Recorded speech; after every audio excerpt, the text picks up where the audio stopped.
गौरव, आप लाइव हैं इस वक्त और तस्वीरें हमने वहां की दिखानी शुरू कर दी है। राष्ट्रीय परेड की शुरुआत हो गई है। कुछ ही देर पहले आपने बात भी की थी। वहां पर मौजूद जो लोग आज इस परेड में शामिल होने वाले हैं वो भी अपने दर्शकों को दिखाएंगे, लेकिन भव्य नजारा है ये। और क्या इस परेड में अन्य देशों के भी कुछ रेजिमेंट्स हैं, कुछ अन्य यूरोपीय देशों के, या सिर्फ भारत के? चूंकि वहां पर प्रधानमंत्री आज मुख्य अतिथि के तौर पर पहुंचे हैं, इस परेड के बारे में क्या कुछ बताएंगे?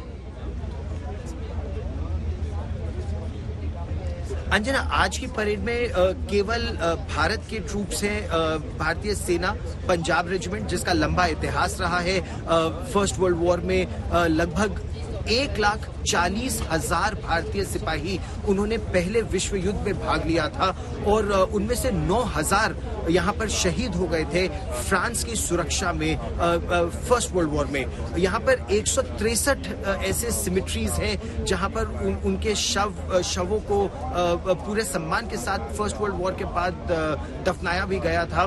तो उनके सम्मान में यहाँ हर साल एक आयोजन होता है जिसमें इंडियन आर्मी की रेजिमेंट्स के रिप्रेजेंटेटिव्स आते हैं। तो इसीलिए आज पंजाब रेजिमेंट यहाँ पर आई है। Rajputana rifles regiment second world war में उसकी भूमिका रही थी, उसका बैंड यहाँ आया है। भारतीय नौसेना का सहयोग बहुत ज्यादा बढ़ रहा है और ये केवल स्कॉर्पियन सबमरीन तक ही सीमित नहीं है, लेकिन उस क्षेत्र में बहुत ज्यादा है। भारतीय नौसेना का कंटिजेंट है। रफाल लड़ाकू विमानों की हम बात कर ही चुके हैं। रफाल मरीन सब 26 खरीदने की बात हो रही है। तो भारतीय वायुसेना का कंटिजेंट भी है और 4 रफाल लड़ाकू विमान आए भी हैं, जिनमें से 3 इस परेड का हिस्सा भी होंगे।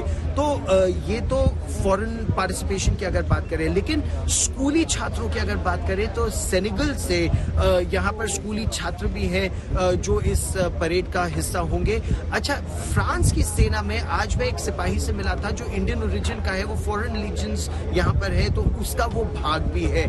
केरला का है, कृष्णा उसका नाम है, वो यहाँ पर एक सोल्जर है। तो यहाँ पर ऐसी बहुत ही दिलचस्प जिस तरह से दोनों देशों की सेनाएं एक साथ है और लोग एक साथ हैं, उस मित्रता को और आगे बढ़ाने का प्रयास हो रहा है। मैंने जनरल चेस्पोव को इंटरव्यू किया जो आज की परेड के ग्राउंड ट्रूप्स के परेड कमांडर हैं। जनरल चेस्पोव ने कल प्रधानमंत्री नरेंद्र मोदी को जब प्राइम मिनिस्टर एलिजाबेथ बॉर्न के साथ वो भी एयरपोर्ट पर प्राइम मिनिस्टर मोदी को रिसीव करने के लिए गए थे, तो वो आज के परेड कमांडर भी हैं। तो जनरल चेस्पोव ने बताया कि 6,000 सिपाही हैं कुल मिलाकर जो इस परेड का हिस्सा होंगे।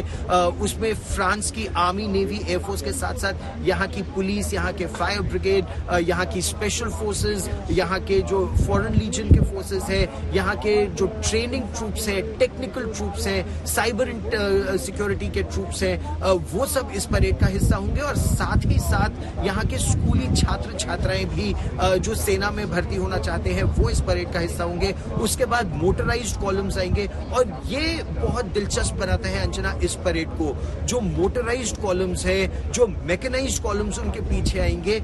यहाँ पर फ्रांस वो रिफॉर्म्स इन मिलिट्री अफेयर्स की जो हम बात कर रहे हैं, नेक्स्ट जनरेशन वॉरफेयर की हम बात कर रहे हैं। तो जनरल चेस्पोव ने बताया कि उनका कुछ हिस्सा तो वो है जो अभी उनकी सेना में मौजूद है, लेकिन पहली बार कुछ ऐसा हिस्सा भी वो दिखाना चाहते हैं जो उनकी सेना में या आ चुका है या आने वाला है।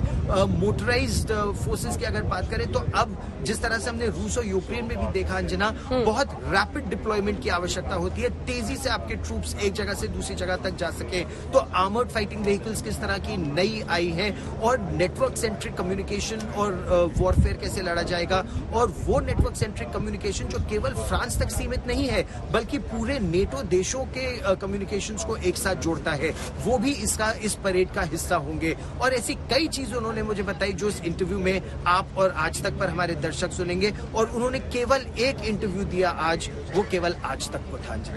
बिल्कुल गौरव।